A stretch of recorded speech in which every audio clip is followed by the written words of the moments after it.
So Hey, guys. Bono and the Edge walk into a bar. The bartender turns to Logan and says, "Oh, not you two again." Pete. What are you drinking there, Pete?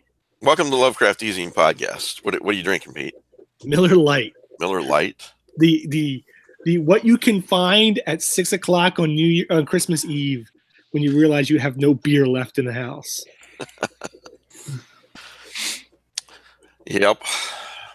All right. Well, we are broadcasting from that nether time outside of that region out of time and space known as the days between Christmas and New Year's. See, now I've thought about that, Mike. Yeah. I think we should have 12 months of 30 days each, Mm-hmm. and then 5 days of holidays. I'm cool with it. And that's it. That solves our calendars, right? Yeah. Right? Yeah. It's hard to remember what day it is this week, unless you have to go to work like Kelly or something. So, well, you've been home too with some excuse that you were sick, right, Kelly? Yes. Okay. Fuck work. Mm-hmm. All right. Well, let's all do the introductions real quick, and then we got some topics lined up. No guests today, but hey, we were going to do the next podcast on next Sunday. I think that's January 6th. I don't remember. But surprise, we're doing a podcast today. Thanks for being here, guys. Did you guys have a good Christmas? Yeah, it's great. Yes. Family. Yeah. Marathoning video games. Yeah. All right. Yeah. Right. You asked us if we got any Lovecraftian goodies. Yeah, I will. Let's do introductions real quick. And Heather, why don't you start? Okay. Heather Landry. I've illustrated some cool stuff for Lovecraft eZine and Philip. And my art's at sandpaperdaisy.com. Rick Lay, writer. Philip is here. Yeah. I am. Happy New Year. Philip Fracassi, writer. You have to think about it for a second. Lay off the Miller Lite, Phil. Oh, I wish. Pete. Pete Rawlick, the man about town. Man drinking Miller Lite. That's right. Matthew. Matt Carpenter. I edited the Pickman's Gallery. Kelly. Kelly Young, Strange Eons Magazine and Strange Eons Radio. Yeah, I saw that. You changed it to Strange Eons Radio.com, right? Yeah, we used to be Dead Again, and it just got ridiculously ill-named as we went further and further into the podcast. So off topic. We rebranded. All right, Ben. Ben Handelman. I'm the person drinking adult beer here. Kelly, do you have a Zima today? Unfortunately, no. I'm sick, so I'm drinking water. Oh, okay. Well, that's no fun. I'm Mike Davis, Lovecraft eZine guy, I guess. I had to think about it. I don't know exactly what it is I do. What were you talking about before we went live? Sandy Peterson has a new game coming out, Hyperspace. Hyperspace. It's a galactic war game where you have different alien races and nations, and most of them are original. I think there's something like 20 to 25 different races. Most of them are original, but he's got at least 3 Lovecraftian races in there. And he's trying to do them, if he's done them before, he tries to do them a little differently than he's done in the past. He's doing the denizens of Yadith from Through the Gates of the Silver Key for the first time. But he's doing also the Great Risk of Yith, but rather than do the cone-shaped creatures, he's doing the beetle race that they later became. And he has fungi from Yaga who were crustaceans but without wings. And there was a crossover to a 50s science fiction movie called The Angry Red Planet. And then he has the Agathians creating something called a bat rat spider, which was a monster in that movie. But that's going to start like early January on Kickstarter. He's just doing the promos for it now. You must be sick, Kelly. You didn't jump in and tell him he mispronounced fun guy.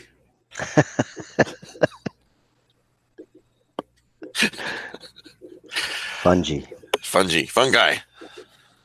All right, so that's coming up. Okay, so I saw a post a few days ago, and I copied it because I wanted to learn more. And here is the post by someone here. Unpopular opinion. The suggestion that those in Innsmouth worship Cthulhu is equivalent to suggesting that Christians worship Satan. The role of Cthulhu in Deep One theology is open to interpretation. That guy sounds like an asshole. Pete?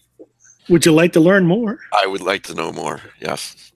All right, so if you barely spoke the language and you walked into, I don't know, a Baptist church or a Catholic church and you listened for keywords, you would hear a lot of God, Jesus, and Satan. Right. And I would suggest that the same thing has happened to, well, and it is one of the premises of my stories, that when you walk into the Esoteric Order of Dagon, you hear a lot of Cthulhu, Dagon, and Hydra, and nothing is in context. Okay. So this is sort of interesting because it is similar to what's going on with Charlie Strauss in his Laundry series. The Deep Ones own the deep oceans, and they're referred to as Blue Hades in code. But they're as afraid as anybody of the, quote, class 6, quote, entities breaking through interdimensional space. Yes. So it's a similar thought. Yes. And you know, if you think about it, and this is one small plot point in some of my novels, the Deep Ones have no interest, or should have no interest, in letting Yog-Sothoth or Cthulhu or Azathoth change the universe or just, damage the world seriously. They're perfectly happy in the oceans, and they need the oceans. If the world goes caca, they don't have a place to live. Neither would we. So basically, it's kind of like in Paralandra, where like Ransom goes to Venus and he falls through a crevice and he notices there's a completely different race living like underneath the mountains and everything. And they're residents of the planet just like the people on top, but they don't necessarily come into contact with each other, but they're just as much of a resident of the planet as like the humans would be, or etc. Right. I think Rocket and Guardians of the Galaxy said it best. Why should we save the galaxy? Because we live there. Why should the Deep Ones care about not having Cthulhu or Yog-Sothoth or any other big entity come? Because they live on this planet. Boom, done.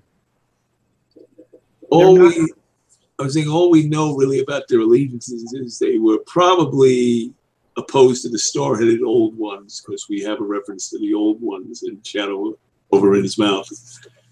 And also, since they seem to be allied with Shoggoths, that would make sense. Well, so I have them in my head. I have them as a actual, and I'm going to borrow this from Chaosium, an actual servitor race. They were built and bred to do menial tasks, just like Shoggoths. By the Krell, as you like to call them. Yes, by the Krell. The Star-Headed Old Ones. So, but in the absence of any Star-Headed Old Ones, they've gone their own way. But they react to Starstones because it's a racial genetic memory of their masters. So, and we really geeked out. Yes. Yeah. That's what this show's for. Geeks. Well, Aquaman. Who's seen it? I have not seen it yet. I have not. My whole family has seen it. I have not. I've seen it. I saw it. Same. My kid saw it yesterday. He loved it. I saw it. Well, we won't give away any spoilers, especially since I have not seen it. Go ahead. I think for spoilers, you would need a plot. Ouch. I don't think Philip liked Aquaman. Oh, I loved Aquaman. I wasn't seeing it for the complex storyline, though. Well, I heard there was a paperback book in the movie, The Dunwich Horror. There was. So kind of a odd placement. Yeah, the camera zooms almost right onto it before the scene changes, and goes into a little like montage scene. It was during like a love scene too. It was really awkward. Well, it was holding up like a snow globe or something, right? Yes. Mm-hmm. Well, having not seen the film, I would say two things. If it's during the love scene between Arthur Curry and not Mira, whatever his mother's name is. Yeah. Atlanta. Okay, so then it makes sense because you're talking about breeding between two species, which is the whole theme of Oh yeah, there you go. The Dunwich Horror. The second thought is if you have not actually read the book, you've only seen the bad Roger Corman film, you know that the Dunwich Horror takes place next to the ocean with the waves crashing on the cliffs of Sentinel Hill. Just saying. And the lighthouse, I believe it's in Maine. It's on the shore of Maine. No, those were metaphorical waves. Those were metaphorical. Oh, okay. It's in Maine. I never learned to speak metaphorically. Did you guys like the movie? Those who have seen it?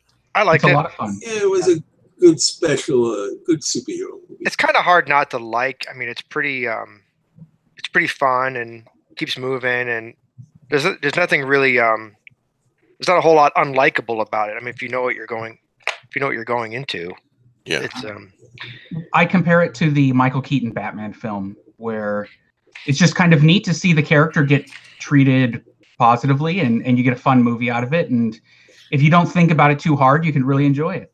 Why do you hate Batman? Why do you hate Batman so much? How dare you? Batman '89. I saw it 3 times in theaters when I was like 5 years old. You were 5 years old when that movie came out? 5, maybe 6. I don't remember. Oh my God, I'm old. Hey man, never rub another man's rhubarb. Okay, write that down. That was my favorite quote from that movie. Never rub another man's rhubarb. Yeah. Jack Nicholson says that whenever he finds him in Vicky Vale's apartment. Kelly said said something like that. Kelly Young has a T-shirt that says that. I always wondered why he had that. Would you like to tell me what kind of a world that we live in when a man dressed like a bat gets all of my press? And then he says, "Never rub another man's rhubarb." I missed that one. He says it in the Vicky Vale. Yes. I remember. I don't remember what the context was. It's incredibly suggestive. Just before he shoots Bruce Wayne. Yeah, and then he falls over and then he takes her. Yeah. Huh. For real. Philip, have you not seen this film? Batman? Yeah. I've probably seen that movie. I've literally probably seen that movie 100 times. But I do not remember the line, "Never rub another man's rhubarb." I don't know how you could have missed it. This is like a formative moment of my childhood. Well, when that movie came out, I was basically a baby. I was an infant. So I don't think so. He's I don't believe probably that. he's probably distracted by the more significant line about moonlight. Yeah, Dance with the Devil in the Pale Moonlight. Yeah. And then Bruce Wayne says, "What?" And then he gets shot. It's a classic. Everyone should see this movie again. Batman was sort of my sticking in the VCR. It was sort of my Netflix and chill of the late 80s. I don't need to know that. So whenever I'd have a girl over, I just stick the Batman in the VCR, and ergo I don't remember a lot of the. And I still haven't learned to speak dialogue. metaphorically. And this is why Philip was a virgin until he was 37.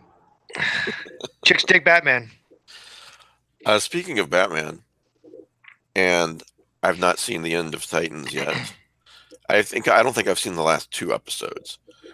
But I hear Batman makes an appearance, and some people love it and some people hate it.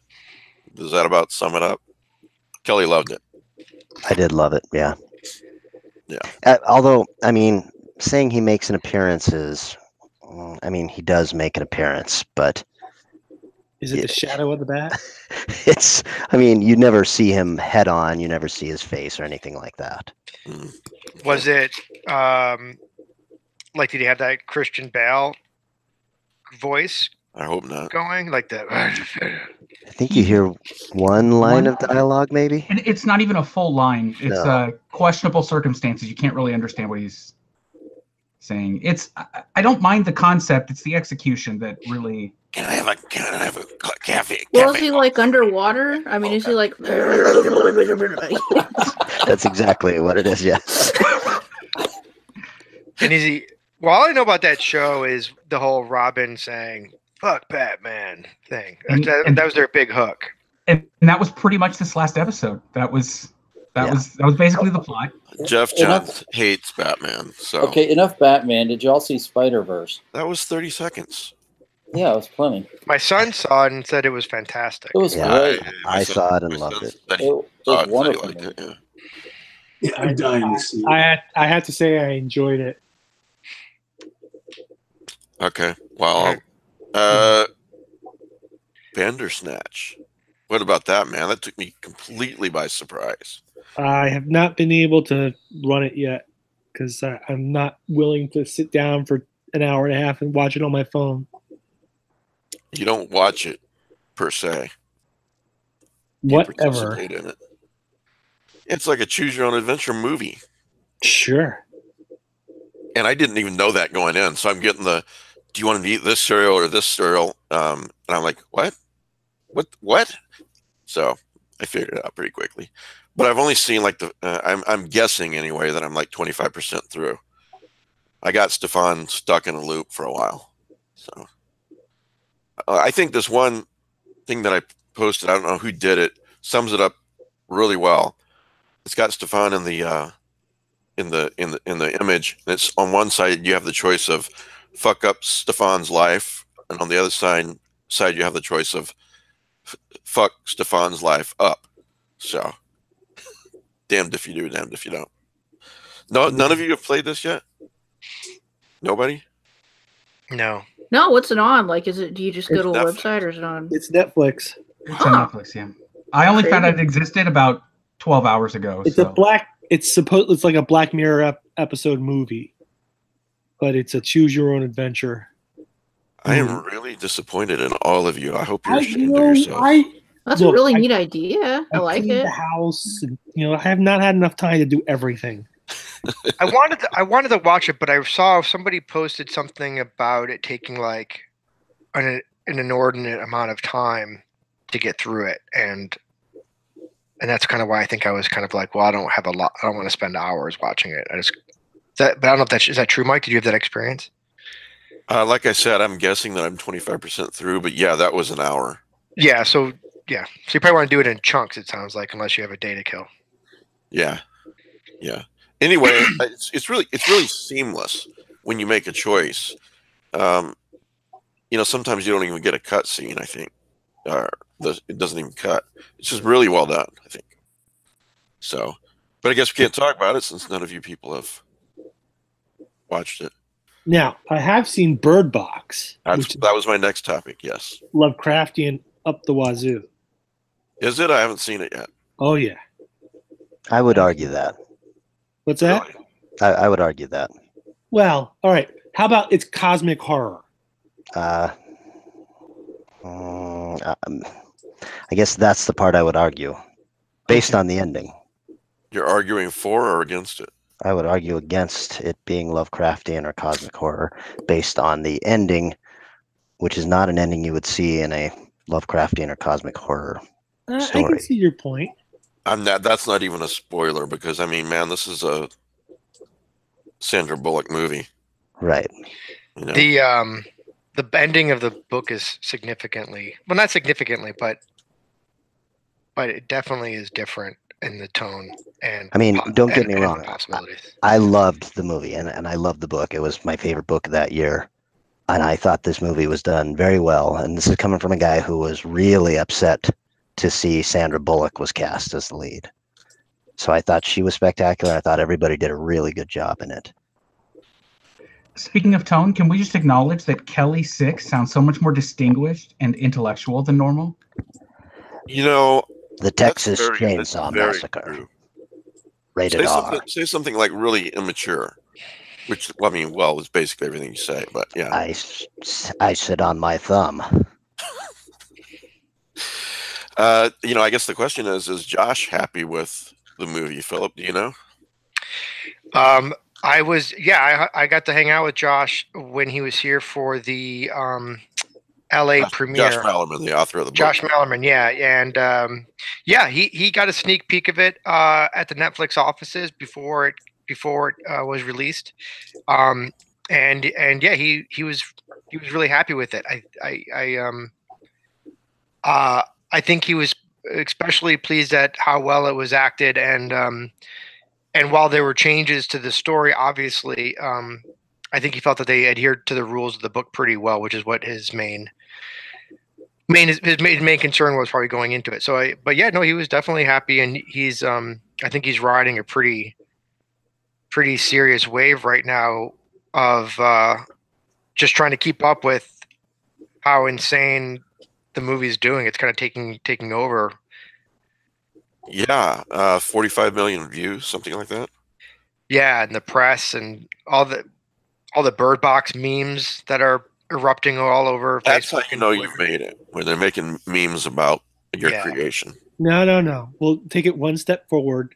There is Bird Box parody porn now. You're kidding me. Yeah. Wow. They don't even have to change the title. How do you know this again? Never mind. I read things on the internet. Oh, okay. Use the internet for the articles. Yeah.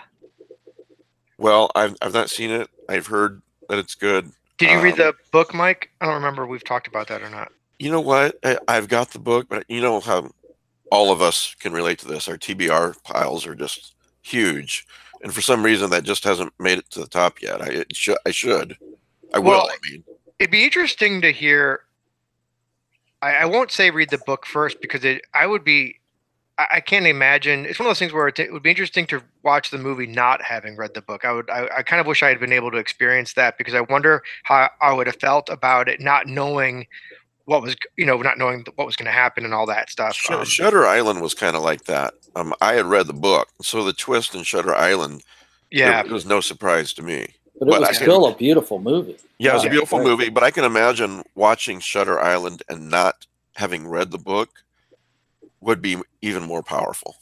I kind of like it when movies do something more, like when they do something dramatic, like when they add their own twist that's only for the movie. So at least if you've read the book, especially when it's an international bestseller like Bird Box was, where a lot of people have read the book, that at least it brings a somewhat of a unique moment, if nothing else. But I remember, I remember when people were watching Game of Thrones and the Red Wedding episode, and the global eruption of chaos that ensued, and I was like, haven't these people all read the book? Like, the book came out 10 years ago, and it was a huge bestseller. But you forget, they're just two different audience. They're apples and oranges. Like, the people who watch movies and people who read books, they're not comparable, unless you're talking about Stephen King. Even Stephen King numbers don't compare with a box office hit. Well, what you said a minute ago about a twist, Watchmen did that, and changed something from the comic. Well, a lot of people don't agree with that. I don't like it. I mean, I happen to like it a lot. So, but all right, now let me ask you this about Bird Box. Yeah. Are there some jump scares in it? I want to watch this with Danielle and Logan, and the more jump scares, the better. Definitely. Are there jump scares? I thought it was more of a feeling of dread going through. There is a feeling of dread, but there were two moments in the movie, and when I watch horror movies, I scream and I jump and I get very animated, because I get scared easily. And I had two moments in that movie where I jumped and cussed loudly. Well, what we do, what Logan and I do, is we only do scary movies after dark with her. We turn off every light in the house. I even turn off my computer so there's no glow from the screen. You know, so we're totally in the dark when we watch these movies. So, I mean, Bird Box is no lights out, but Jesus. What? What? Go home, Philip. You're drunk. All right. Well, I'm going to see if I can con them into watching it tonight. It's really good. It's really Speaking good. of Danielle and Logan, I want to thank everyone listening who has given to the GoFundMe and/or written me letters of encouragement. If you just listen to this podcast and you're not on the message board or anything like that, you might not know this, but it was a pretty rough month. My son's going through some major health issues. I'll keep this as short as possible, but even with insurance, the medical bills are just skyrocketing. And thanks for spreading the word. Thanks for giving. And thanks for all the kind words, everybody. I really appreciate it. So, all right. So Bird Box tonight. Rick, Captain Marvel. It seems to me like the trailers I've seen of Captain Marvel, what's her name? Brie Larson? Yes. She doesn't really seem to be into it. I mean, she seems really flat. Yeah, I'm wondering. I'll have to see in the context of the movie. Yeah. Yeah. Is that one you're looking forward to? I am to a degree. I want to see the Skrulls. I want to see the other Kree. Yeah. Okay. Well, there was a bit of a controversy when the trailer first came out for that film, and I don't know if it was someone in the media or someone affiliated with the studio. I can't remember who said it, but somebody made the comment very publicly that she should smile more. She didn't seem to be having very much fun in the trailer. That she should smile more. Oh my God! And so she put Brie Larson. Did I think it was an Instagram post where or it might have been on her Twitter, I'm not sure, but where she basically went through all the Marvel movies with the Captain America and whoever, and she put these big stupid smiles on their faces when they were looking all like serious and intense. Yeah. To kind of mock the idea that, well, like if I need to smile more, then all these assholes should be smiling more too, kind of thing. Yeah, and don't misunderstand me. I don't think she should quote smile more. I just think her acting seems a little bit flat. But of course, this is just based off the trailer, and that's it. I agree. She comes off a little light. Yeah, I saw a headline which was really, really stupid. It went something like this: "Move over, Wonder Woman, Captain Marvel's coming," or something like that. I'm thinking, move over? We don't have enough female superhero movies as it is. Only room for one woman. Yeah, we can only have one at a time, people. Let's not go crazy. Black Widow. Sorry. Yeah, we need a Black Widow movie, I think. Definitely. Oh, I don't think so. Hey, while we're on this topic, then, Mike, did you guys watch that Elseworlds crossover with the CW? I did. Yeah, it's getting to where I only watch the crossovers every year. But yeah. Yeah, I hadn't caught up on it at all, but I decided to watch that, and I thought the way they did Batwoman was pretty fucking cool. Yeah, Batwoman was cool. Yeah. And it's interesting how they acknowledged that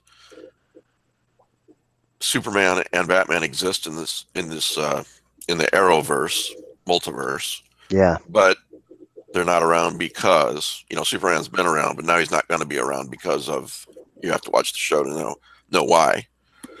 But yeah, I liked it. Did you guys like it? Are we supposed to be getting a Batwoman series then, or was this a one shot? I don't know. There was supposed to be a Batwoman series. Yeah, I thought that was already, because they made a big deal about the casting and everything. I thought that was already set. I hope so. If they don't, it's a mistake. Gotham. I thought that Gotham looked a lot cooler than anything we've seen in the Gotham show. Yeah, and you also said that about the Titans Batman. That's better than any Batman movie. No, that's how I felt. I just thought the storyline of that last episode, which you haven't seen yet, I thought was what DC should be doing. You know, we don't need to see Thomas and Martha Wayne die again. No. I mean, my mom knows how Batman was made. They need to be getting into different Batman stories, and we need to stop worrying about telling the same fucking story with the Joker again and all of this shit.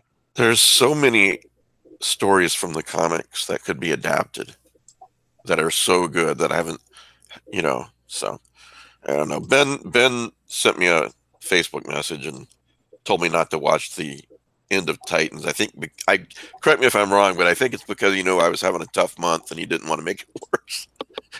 Yes, it's. I don't want to joke about it because I don't want to compare what you've been going through to watching a very poor take on Batman. But I think you disagree with Kelly. That would be fair to say. Yeah, I mean the concept of the episode I like, and the whole point of it, and the stuff with Trigon and everything. But it almost felt like this was Jeff Johns' like personal. I don't know what you would call it, like fanfic, where he's like, oh, I'm going to write Batman how I think of Batman. And it just... He hates Batman, but he's stuck because Batman is the anchor for DC, basically. He's the anchor for most of the comic book industry, honestly. But yeah. I just looked it up. Batwoman they're producing a series. It's supposed to possibly debut in 2019. So that was why they made such a big deal out of the casting and everything. It's... This was supposed to be like a backdoor pilot. It's like Ruby Rose, right? Yeah. Is that her name? She was in Meg. Yeah. Yes. And I think she survived. Well, of course she survived. She's Batwoman now. Pitch Perfect 3. And Orange is the New Black. Yeah, and I think Orange is the New Black is whatever most people, I guess, would know her from. I don't think we have a lot of crossover audience with the Pitch Perfect 3 crowd. Excuse me? Jesus. Why do you hate acapella so much? Come on, Pete. You know that has been a stepwise decrement in quality with each successive Pitch Perfect movie. The fact that you watched them. My boy was in choir and... Hey, that first one was cute. Come on. I liked it. Cute. The second one... I have not seen it. Well, during this month, let's say, while we were on hiatus, what did you guys watch or read, movies or TV that you really enjoyed? I believe it or not, I've never seen The Ruins. And I watched it the other night. I thought it was pretty good. That's a good one. That's scary. Yeah, I thought it was pretty good. It's a good book as well. Scott Smith. I did my yearly listening to the festival. That's read by, I can't remember who, from the BBC. Really, really good reading. As a matter of fact, if you're looking for that, it's the first post on the Lovecraft eZine website right now. So I linked to it there. But I did that and didn't have a lot of other time for things. But I listened to that. I watched The Ruins. What about you guys? Anything stick out in your mind that you've read or watched this month? I can't. I didn't look in. My hubby was sweet and actually got me all of the Treasury of Victorian Crimes that Rick Geary did that I was like talking about a while back that I love so much. Nice. This is really cool comics that are like really accurate and painstaking and talk about all these neat old cases. Nice. Yeah, they're so beautiful. Anybody else? In December, I read Devouring Dark by Alan Baxter. I like that book a lot. He's a good writer. He's really good at he's an Australian writer. We've had him on the show. Yeah, we've had him on the show. I forgot. That's his new book, right? His new book. Yeah, he does. I was actually going to give a shout out to that. Yeah, so he does a great job with like these supernatural dark urban thrillers. I mean, he's very consistent. The books are always very entertaining and really well written, and you get engrossed very quickly. And they come off as very professional. They're good, solid books. And I also I just finished it last night, which is why it's fresh in my mind. I finally read You by Carolyn Kepnes,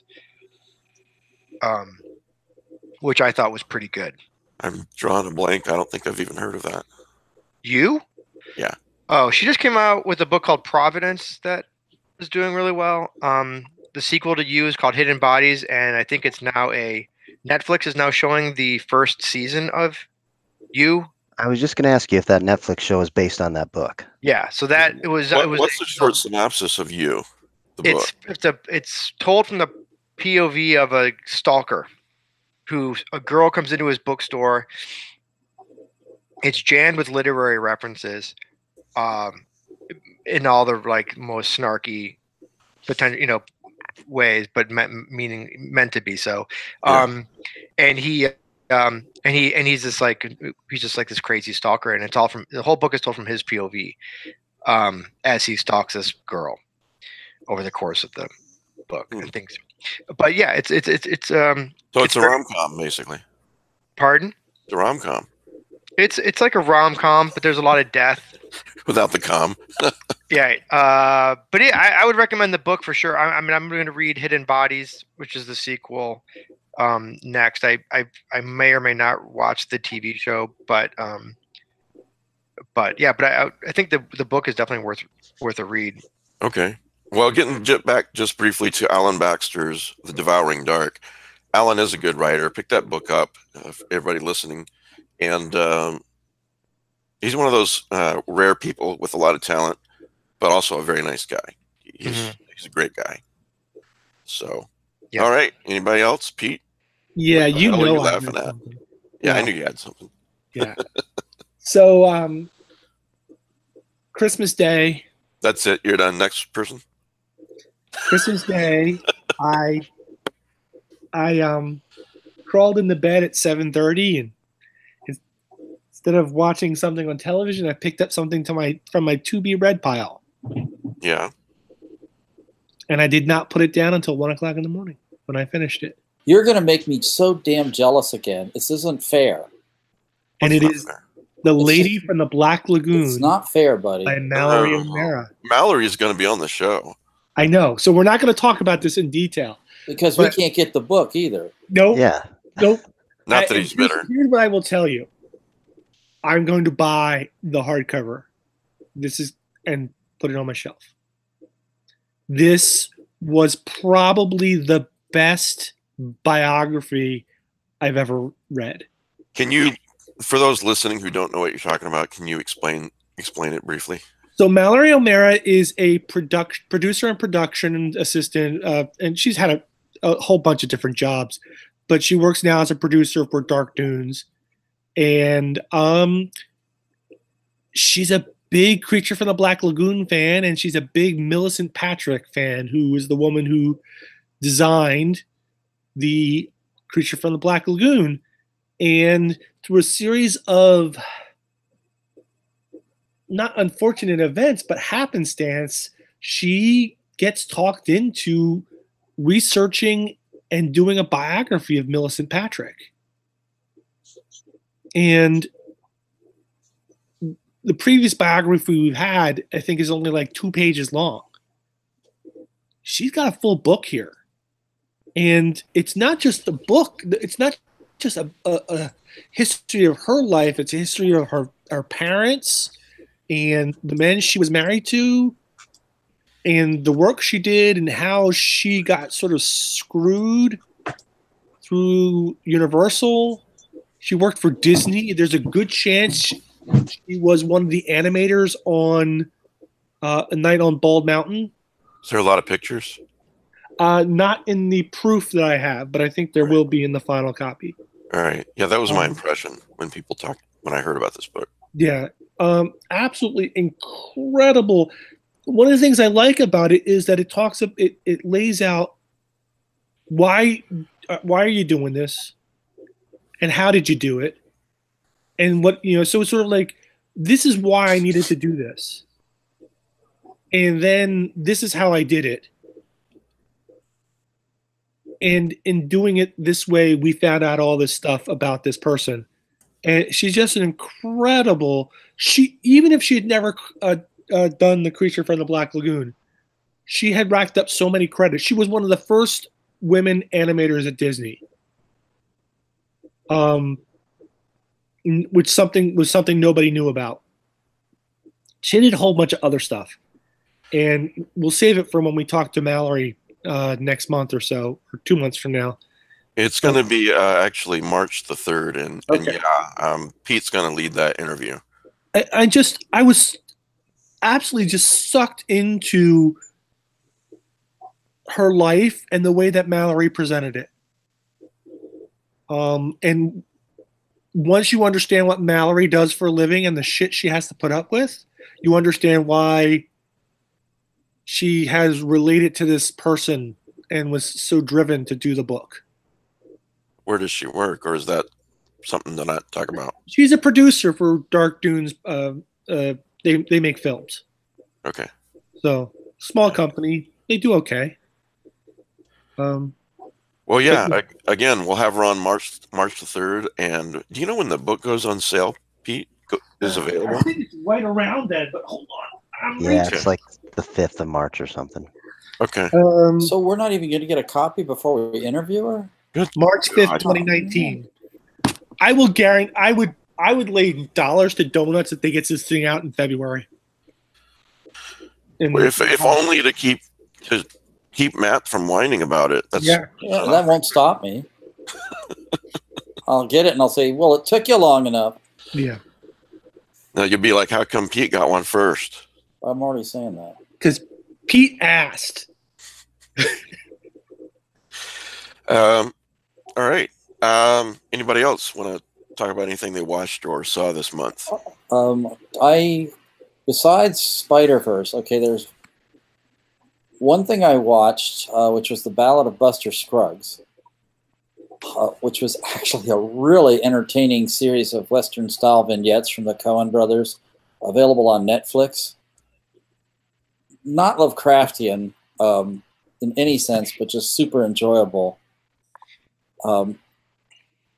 With their incredibly mordant humor. And then in terms of reading, again, unrelated, but I just read The Highest House by Mike Carey, a compilation graphic novel. And there is an entity in it that is rather Lovecraftian, but that's not the thrust of the story. It's this little boy being raised in slavery and things he's doing to end that institution in the world that he lives in. It's just a beautifully drawn, well-written graphic novel. Super enjoyable. All right. Get that Mike Carey guy on the podcast sometime. Mike Carey? We should. Yeah, it's a great idea. When is he coming on? I forget the date. Sometime in 2019. I watched something that I thought might be supernatural at the beginning, but turns out it wasn't. And it's 5 hours of my life I'm never going to get back. And I guess it's won all kinds of awards and everything. It's called Homecoming. It's on Amazon Prime with Julia Roberts. So this is just a helpful announcement. Don't watch Homecoming. You'll be pissed off when I watched that first hour based on you talking about it, and I was like, I think I could pass on this. Yeah, you told me, and I've already watched 5 episodes, Mike. Come on. I was excited about it at the beginning, but no. So, I did read something cool though. Go ahead. Wardenclyffe by F. Paul Wilson. Wardenclyffe? Is that the novella? Yeah, it's a brand new novella. It takes place when Nikola Tesla is building his tower on Wardenclyffe, and it ties into the Repairman Jack series in the way that that whole secret history of the world does. So there's no real tie to Repairman Jack, but I think it does tie into one of those novels. There was the novel that had a lot of the Tesla stuff going on in it. But this has the lady with the dog and the organization that is trying to let the other take over our planet. All of that stuff. I thought it was very enjoyable. The Septimus Order, I think. The Septimus Order, yeah. Thank you. Okay, I'll have to pick that up. I don't know. Oh, sorry.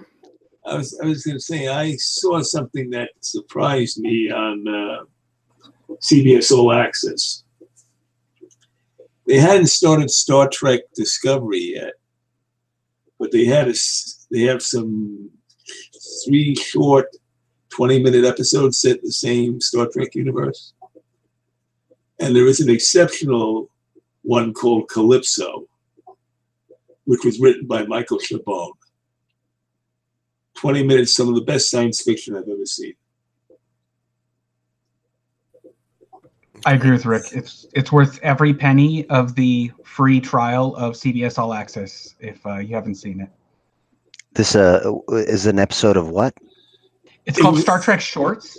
Okay. I think it's filed under Discovery, and it's not really part of a series. It's just like a 20-minute short film set in the Star Trek universe. Oh, you know what? I think I scrolled past that and wondered briefly what it was, and then went on to something else. So it's really good, huh? I think I'm gonna have to get the CBS All Access anyway when the Twilight Zone comes out. The new reboot of Twilight Zone is only going to be on CBS All Access, I believe. Well, I have CBS All Access because it does have some good shows, but my wife and my son are crazy about Criminal Minds. Mm-hmm. And it's cheaper just to get CBS All Access than it is to pay for each episode, you know. So when I was watching it, I didn't know who had written it. But after I saw it, I said, I gotta see who wrote this. It's Michael Chabon. No wonder it was great. Mm-hmm. I was spammed with Facebook algorithm ads nonstop. So the day it came out, I just got watching it out of the way, and it was amazing. It's, it's probably the best Star Trek in, I don't know, 30 years or something. It's really that fantastic. Wow. It's 20 minutes. And it's 20 minutes. Wow. Yep. Okay. Have any of you gentlemen seen Hardcore Henry? I think that might be a recent movie. I saw it quite recently. I saw the preview and decided it was not for me. Was it good? Did you like it? Yeah, actually, I found it to be really enjoyable. I mean, it was beautiful and it was interesting. I don't think it is going to be terribly hard for you to figure out most of the shocking, sci-fi moments in it, but I really loved the execution. I know it's got the whole second-person shaky cam thing, and you just might not be able to deal. That's totally cool. But it was good, yeah. Yeah, it's a POV movie, basically, right?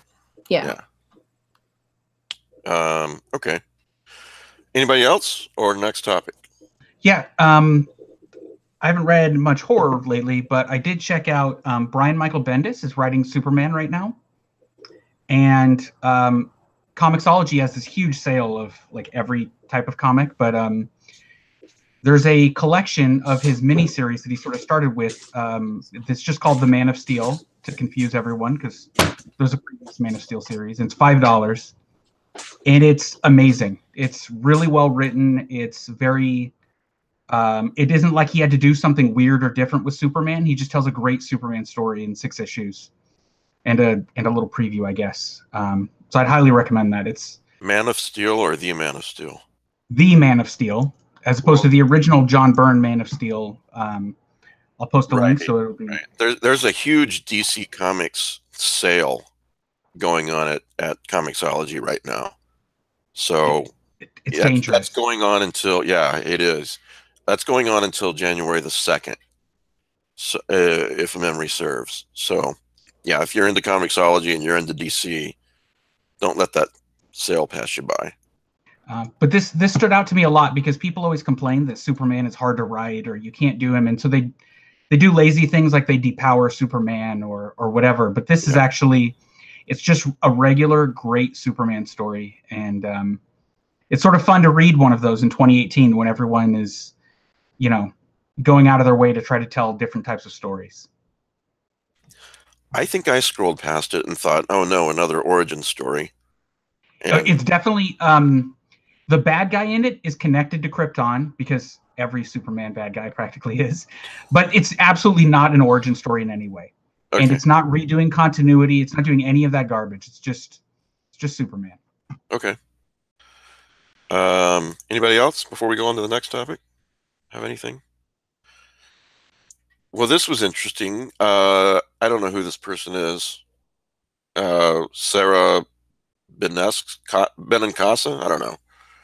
Anyway, she tweeted, "Okay, you can murder one totally fictional literary character, and they die swiftly, but they stay dead. Choose."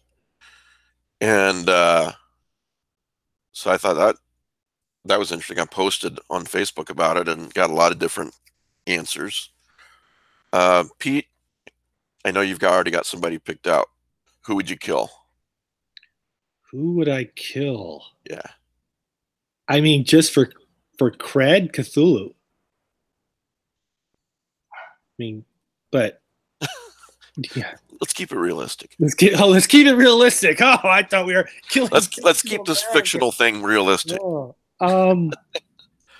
How about the character I hated most in high school, which is Ahab, because that book was just complete waste of his time. I really couldn't come up with anybody in literary, I would think, but I did come up with somebody in fiction, and that would be Iris from the current Flash series. You just hate Iris. I hate Iris. This version of Iris. Yes, you're completely. You are uncomfortable with the fact that Barry and Iris are involved. Yeah, she's his stepsister. Yeah. Pete, did you mean Ahab from Moby Dick?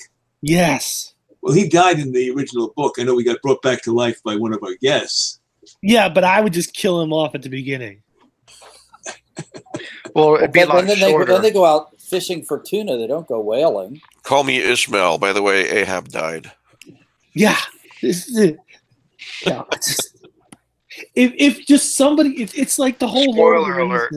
Yeah. If somebody had just stepped up and put a spear through Ahab's head, everything would have been better.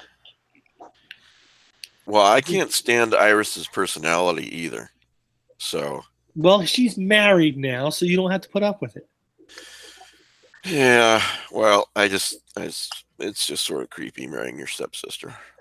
So. Okay, guys. Any more deaths on your mind? Well, I was going to pick Kelly's sobriety, but you said it had to be realistic, and so. Robert Louis Stevenson's Olala. I would kill her because she's just so incredibly sad. Mm-hmm. Anybody else? Peter Pan. That way he'll never grow up. He was already dead. Don't you understand that? He's already dead. I don't really understand the exercise of this. I mean, are we killing somebody that we hate in fiction? There is no point. It's just something to talk about. Because killing a bad guy. I mean, you Holden. I guess Caulfield. you want to hate him. That's what the storyline is. Holden Caulfield. Well, I mean, I guess. I think we're geared. The question is geared more to a series character who you hate. You don't want to see anymore. Not this one you read in one. Like Ahab is really just in one book, even though there's been sequels. Yeah, it's not necessarily maybe somebody who most people like, but you don't, type of thing. Like somebody might want to kill James Bond off because he's sort of a throwback to dominant male. Not now, honey. Man talk. I refuse to play your silly game. Get the cigars. We got a quote from Goldfinger there for those. The whole Lord of the Rings is Elrond's fault. You know that, right? You mean like he should have killed Isildur and tossed him into the fire? Yeah. He's like, toss it into the fire. I would have just tossed the ring and the guy into the fire. Exactly. Done. We're all happy. No more ring. No more problems. Yeah. And then when it rears its ugly head, he's like, "Oh yeah, we're leaving. Bye." That's a really good point. You asshole. That's like the guys on Supernatural, and as a matter of fact, the Flash people are always fixing things that they broke in the first place. Yes. You know? Well, I have something for you, Pete, that you probably don't really catch, because I had this debate with John Mark L'Officier. Okay. I think the All-Father should get killed. Who's the head villain. I mean, he's been around too long. Yeah. I wanted to kill him. In fact, I mean, John Mark convinced me to have him survive into the 20th century. I wanted to write a story. I did sort of write it, except it later came back to life. They hadn't ended the series. There was some reference to him being defeated in 1855 or wherever. I wrote that story. I wanted him to stay dead. The organization could continue with other characters like Professor Moriarty from Sherlock Holmes. The All-Father had his day. He should die. Yeah. Rather than dominating every master criminal throughout fiction. Mabuse. Dr. Mabuse. Well, Dr. Mabuse should die probably too. Wow. Okay. And like people have no idea what we're talking about. Mike is talking, but we're not hearing him say anything. Sorry, I muted myself. Have you guys seen a movie called Await Further Instructions? Not yet. Or heard about it? Please. Yes. Somebody suggested it here, one of our listeners a couple months ago, and I did watch it. Okay, how was it? I liked it. It is about a family on the holidays. They all get together at their house, and it's already kind of a little bit of stress anyway. The son has brought his new girlfriend who's East Indian, and the family is a little uncomfortable with her, and the daughter is pregnant, and there's some uncomfortableness about that. And then your average Christmas. Yeah, it all goes to hell when they open the door to leave the house, and they find that the entire house is encased in this strange black material that they cannot break through. Every single window, even on the second floor, is completely covered. And then their computer pops on and basically says, await further instructions, and starts telling them what they need to do. Now, see, if I had opened the door and saw that, you could have made it the perfect Christmas movie by saying, shitter was full. So was it cosmic horror in any way, or just straight up horror? Horror. I don't think cosmic horror, but okay. it was it definitely kept my interest. It's very low budget. Mm-hmm. I liked it though. All right. Well, if it kept your interest, yeah. I just saw a similar movie that was extremely bad. Truth or Dare, but it wasn't the Blumhouse Truth or Dare. It was like a lower budget, even lower than Blumhouse Truth or Dare. That's on Netflix. And the point being is that Kelly reminded me of it because I was trying to think about what movie I just saw that reminded me of, which is this. There's a bunch of teenagers trapped in a house, and the demon tells them to do stuff. If they don't do it, they die. But of course, it turns into torture porn pretty quickly, as you can probably imagine. If you're into torture porn, no, it's the movie for you. Well, I have a public service announcement here. So for some reason, I don't know why, I haven't seen this movie since it came out in theaters, but for some reason this movie popped in my head, and I thought I wanted to rewatch it. It's called Article 99. It's not a horror movie. That's not why I'm bringing this up. So on Roku, you can search. There's a search box on the search thing on the main screen where you can search for a movie, and it'll tell you everywhere that it's available. For example, it'll say Amazon Prime, or if it's on Netflix, it'll say, and so on and so forth. So it said that it was available for rent on Amazon, and then it said it was free on something called Tubi, Tubi. I'm like, oh, okay, let's try this out and see what the catch is.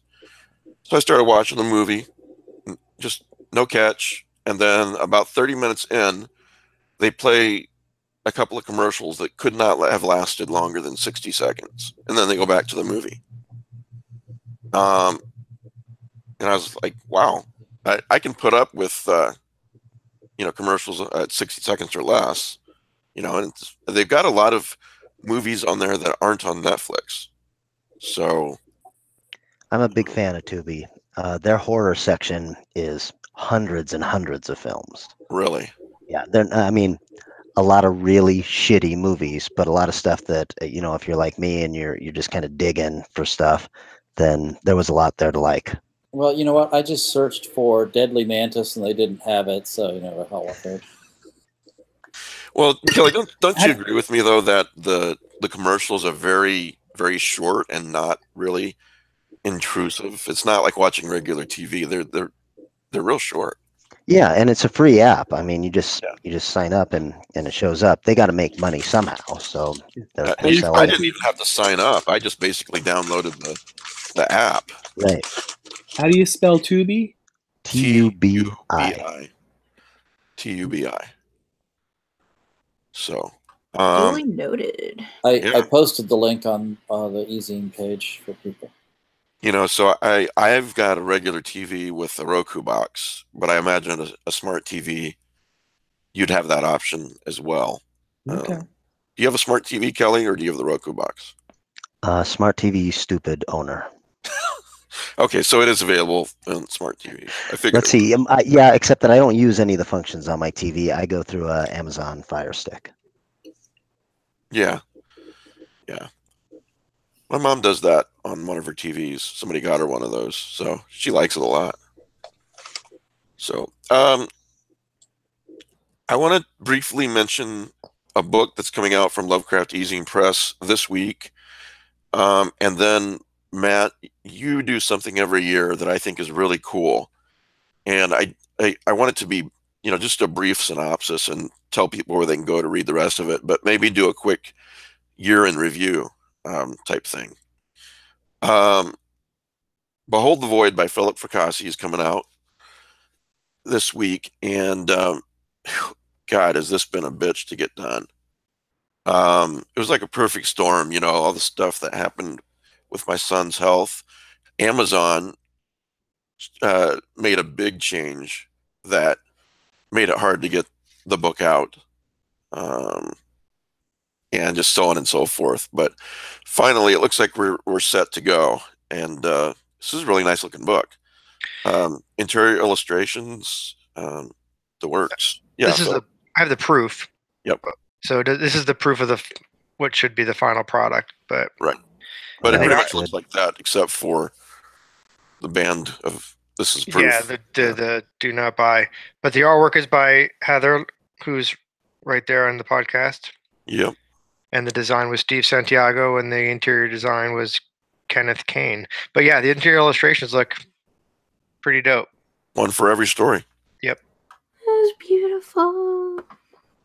Nice, big, heavy, thick book. So I'm happy to have it back out again. It's been out of print for about 6 months, more than that, since June. Well, yeah, so just over 6 months. So it's good to have my debut collection back into the world and available.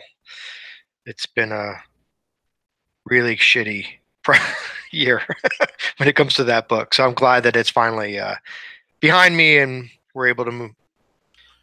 Yeah, we really thought it would be available a month or two ago. But, like I said, a perfect storm of problems.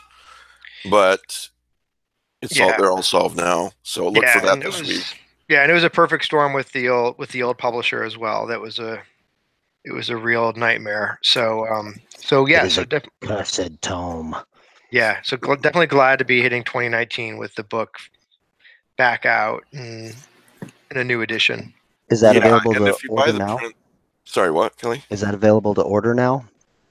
In a couple of days it will be. You can get it. It's not. There's no pre-order now. Okay. If you buy the print edition first, then the Kindle edition is only $1.99. So that's pretty cool. Yeah. Anything else you want to say about the book, Philip? It's a great collection. It's my debut collection. It's won a couple awards. It won the collection of the year from This Is Horror. It won the Collection of the Year from Strange Eons magazine, Charles Dexter Award. Like that means anything. It's doing really well. The Spanish edition, Contemplad el Vacío, is doing very, very well. Behold El Voido. Yeah, it's been getting a lot of great press in Spain for the Spanish edition, so I'm really, really happy about that. And the Czech Republic edition is doing really, really well. And this edition, if anyone listening or watching has the Journal Stone edition, the old edition, this version of the book has new design, new cover, 10 new illustrations, story notes on all the stories that I added, and also a lot of corrections to the text. So it's kind of the perfected version of the book. So there's a lot of extras that even if you have the Journal Stone edition, you might want to pick this one up. Yeah. So. And you can always, hopefully it'll be like Mike said, in a couple of days, I'm sure when it's live, we'll put it up on Facebook and stuff. And right. All right. Okay. I have a question. Yes. If I go to Amazon right now and look at it, it is available to read for free, or not for free, but on the Kindle to order right now. Is that the right version? It is, but here's what happens when you put a book up on Amazon. It takes a few days for the Kindle and the print editions to, what I want to say, line up so that they're on the same page. Do you know what I mean? Yeah, to merge. So you could probably find it on Amazon for those listening right now. You could probably find it on Amazon, but I would wait until Tuesday or Wednesday when you see that it's available on the same page with Kindle and print. Obviously, if you're just going to get the Kindle, you don't have to wait. But if you're interested in getting the print and then getting the Kindle version for $1.99, then definitely wait. So, but that merge does not usually take long. It's usually just like 2 or 3 days. So yeah, if you're just going to get the Kindle edition, Kelly, yes, you can just get that right now. Yeah, if you see it with this cover, right, it's the correct edition. Well, the Kindle's only there has been the Kindle was taken down back the old version was taken down back in June. So if you see a Kindle version of that book, that's the only version out there right now. So yeah, for those who are listening and can't see the cover that he just that Philip just held up, just look for if it says published by Lovecraft eZine Press. Exactly. There you go. That's pretty much it. Yeah. So okay. Like I said, Matt, you do a cool thing every year, kind of a year in review things, and I've got this pulled up. Top Mythos Experiences 2018. Do you want to just maybe pick out a few highlights from there and talk about it? There are two ways to think about this. One was I thought, what is the year summary for the hobby as a whole? And then there was my personal experience. And so I just write a note every year about my personal experience. And I'm only going to mention 2 things out of that, so you can go look at the note. The first was I've taken to going to the H.P. Lovecraft Film Festival in the off year for Necronomicon, give me a convention to go to, and it was a really lovely experience. I saw some great films, and there were some nice people there, and it's a great town.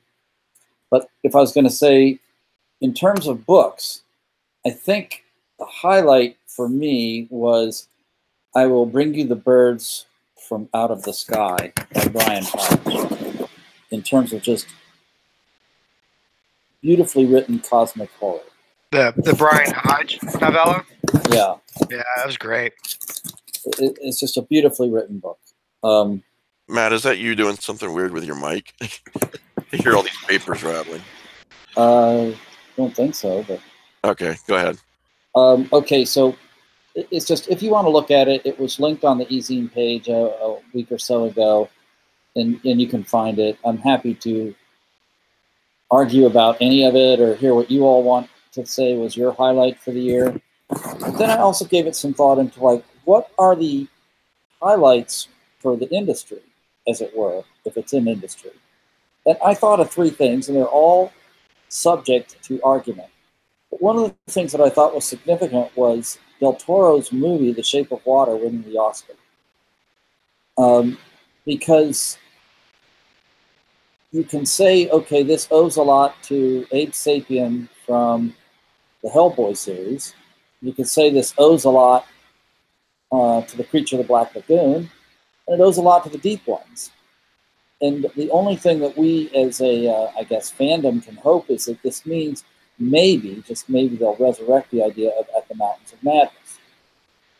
I doubt it. I don't think that movie's ever getting made, but I thought this was a really important thing that might have a big effect on what we like downstream. Second thing I thought was Lovecraft Country being picked up for, I think it's a Netflix series, right? Or was it HBO? I believe it's HBO. It's that novel by Matt Ruff. They're going to be making it into a miniseries. And I think that's going to get Lovecraft name and Lovecraftian type fiction out there more than much else has done. Okay, and now work with me on this last one because I'm interested in people's opinions. I think we're seeing a little bit of a shift in Lovecraftiana. And first of all, most people aren't really writing so many Lovecraftian books anymore. You know what I mean?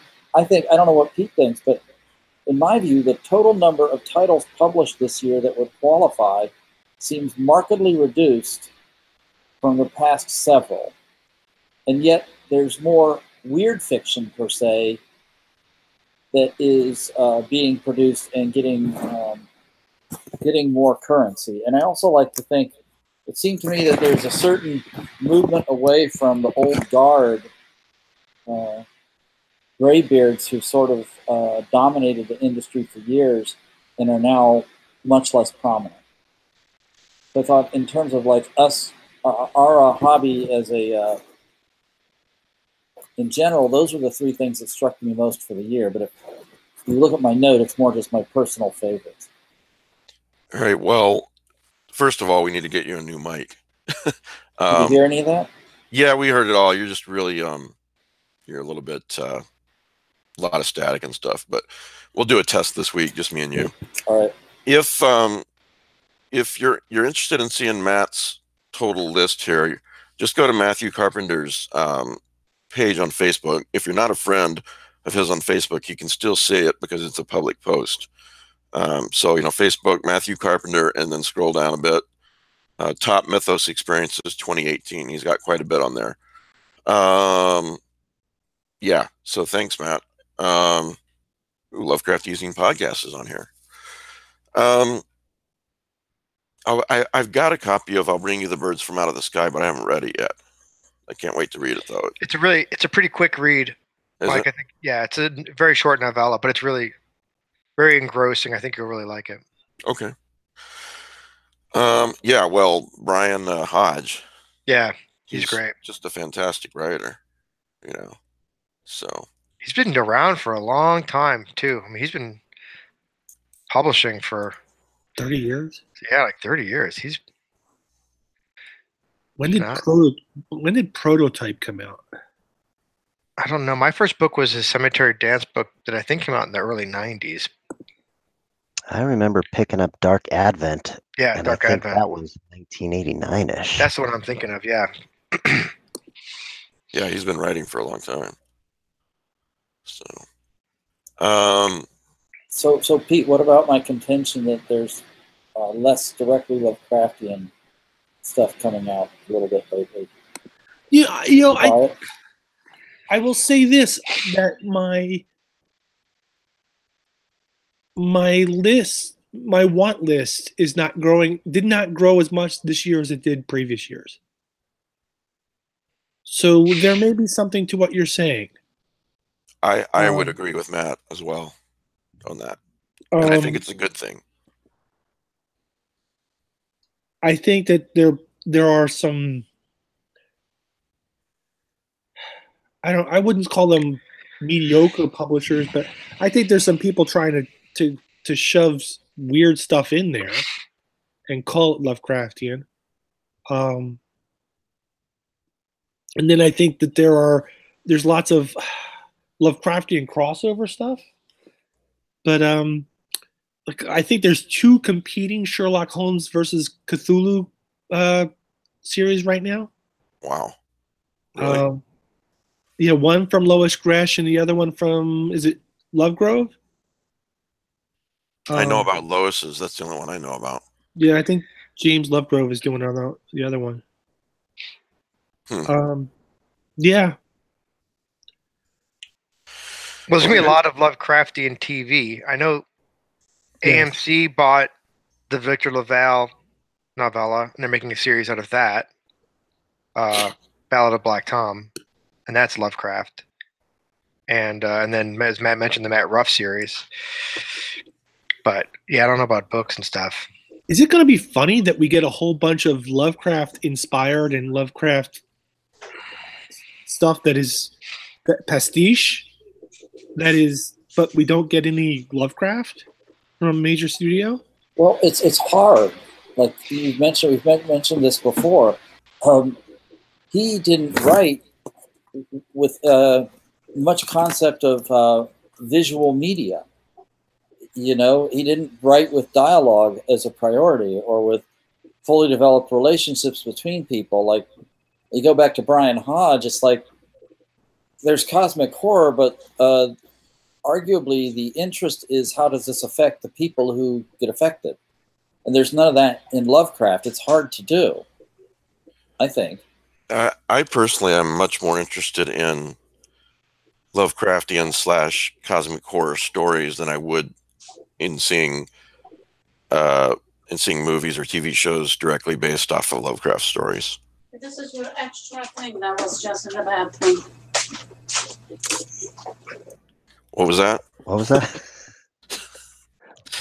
that? Somebody's mom just come home? All right, I got a question. Someone, I won't say who, because it's not a bad thing, but just it's not my place to bring their name out. But somebody said on Netflix, on Netflix, I got Netflix on the brain.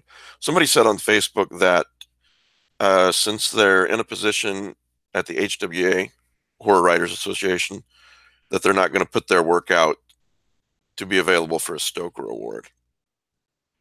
And there's 2 ways to look at that. First of all, I think that's a good move on this person's part. But secondly, shouldn't that just be the norm? You know what I mean?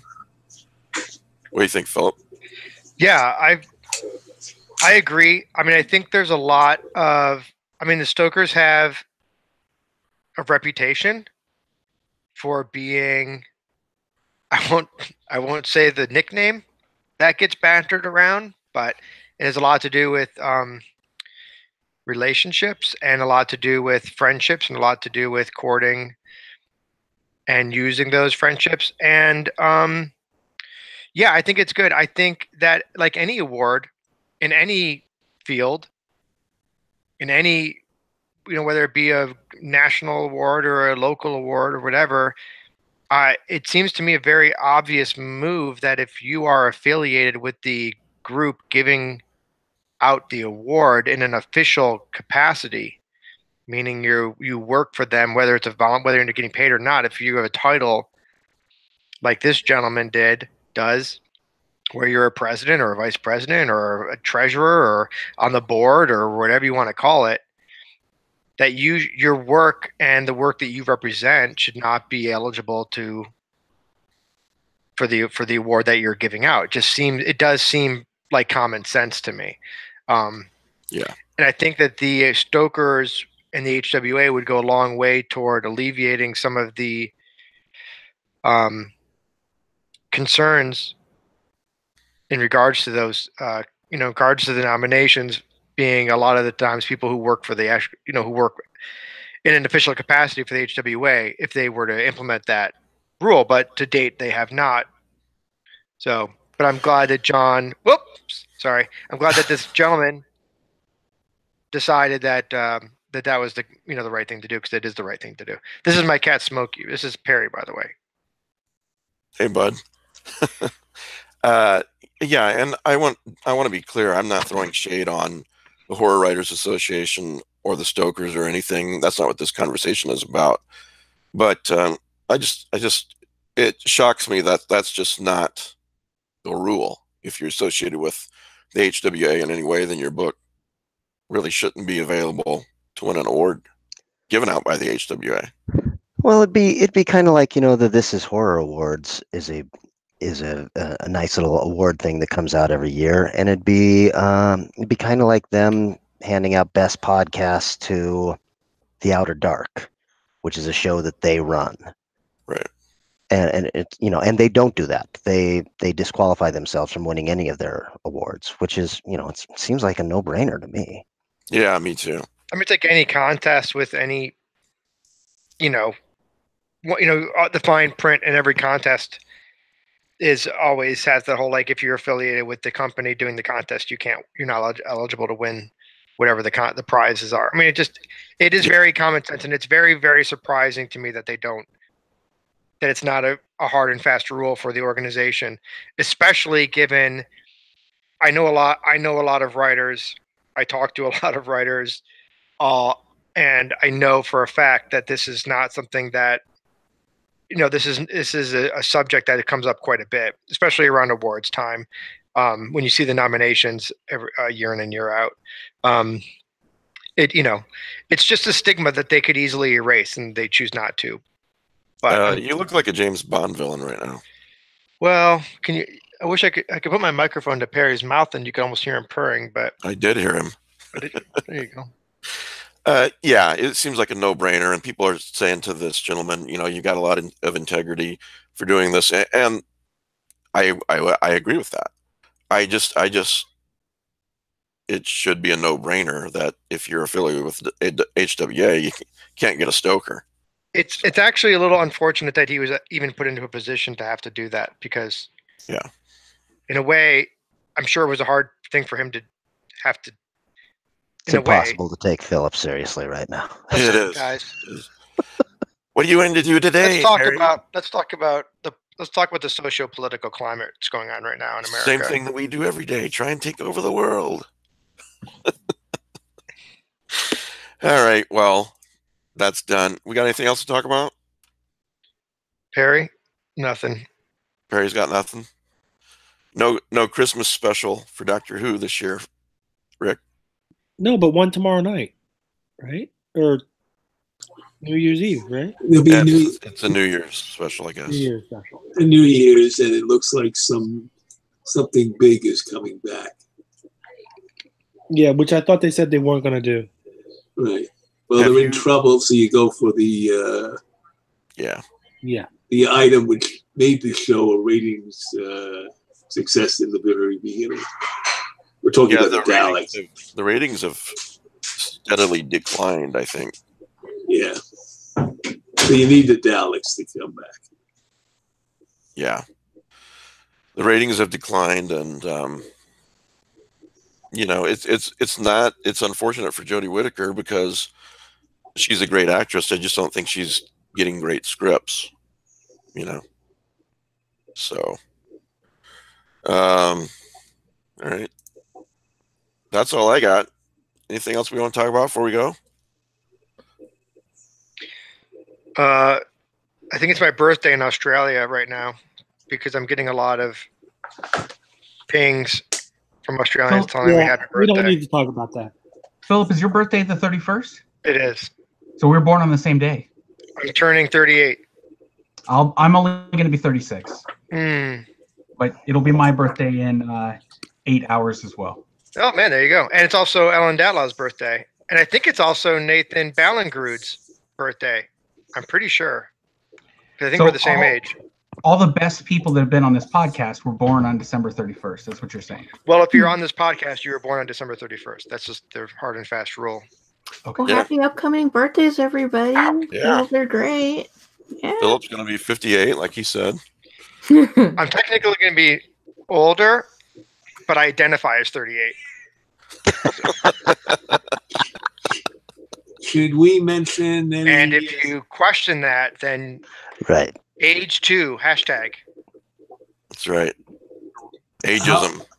Ageism hashtag. Mike, how about going through any special gifts we got? Yeah, we can do that real quick before we sign off. You know, I didn't get a lot this year, but I'll tell you something that I got that's really cool, and I'm going to take a picture of this for the Lovecraft eZine fans. And this is from my son, who's 16 and a really good kid, and he always gives such thoughtful gifts. I don't know if you can see this, but you can see the night sky here. I'm holding up a poster for those listening later.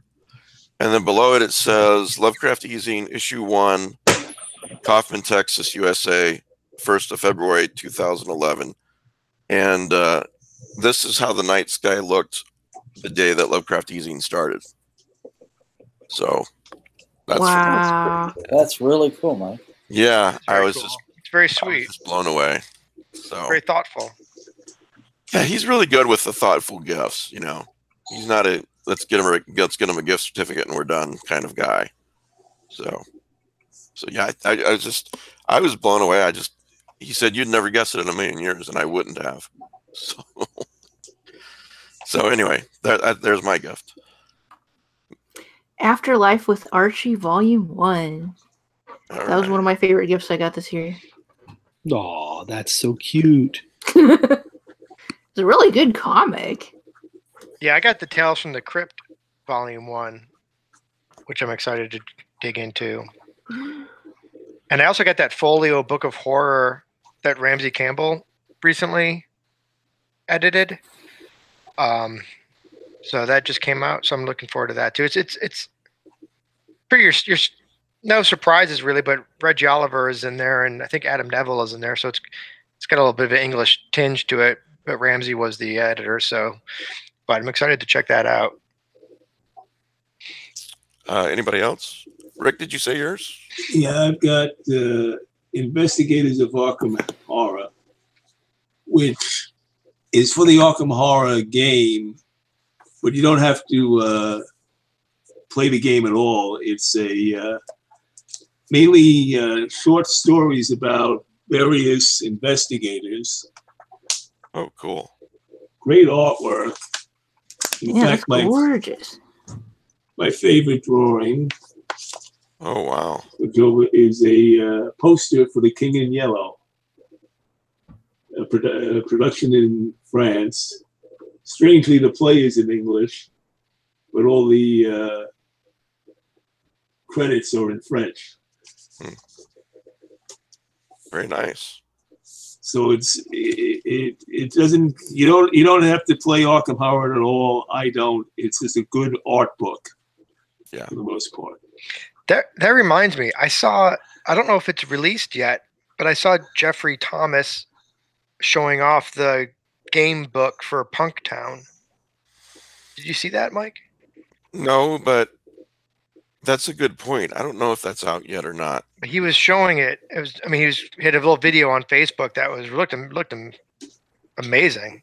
It's one of those role playing where you do the, I don't know, Dungeons and Dragons kind of thing. Yeah. I don't play that stuff, but it's one of those role playing games. But it's all Punktown. But it looked really intricate. There's also a Punktown anthology with, help me out on the title, Pete. I can't remember. Transmissions from Punktown. Yes, edited by Brian Sammons, and it's a Punktown anthology.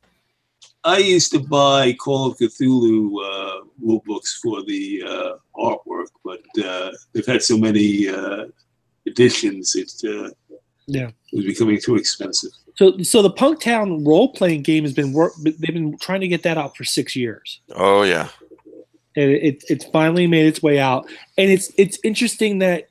And this is no way Jeff's doing so. No. But it's interesting in that both, because it's two different publishers, the game and Transmissions from Punktown are both hitting right now. Yeah. So it's kind of funny that they timed it that way.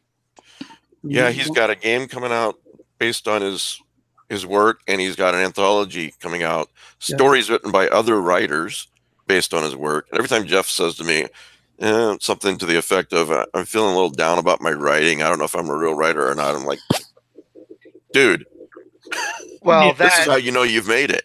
Well, that, and I think I might be speaking out of turn. Pete, tell me, but I think isn't Centipede doing on a collection of his? Yeah, I think you're right. Yeah, it sounds right, but I wouldn't swear to it.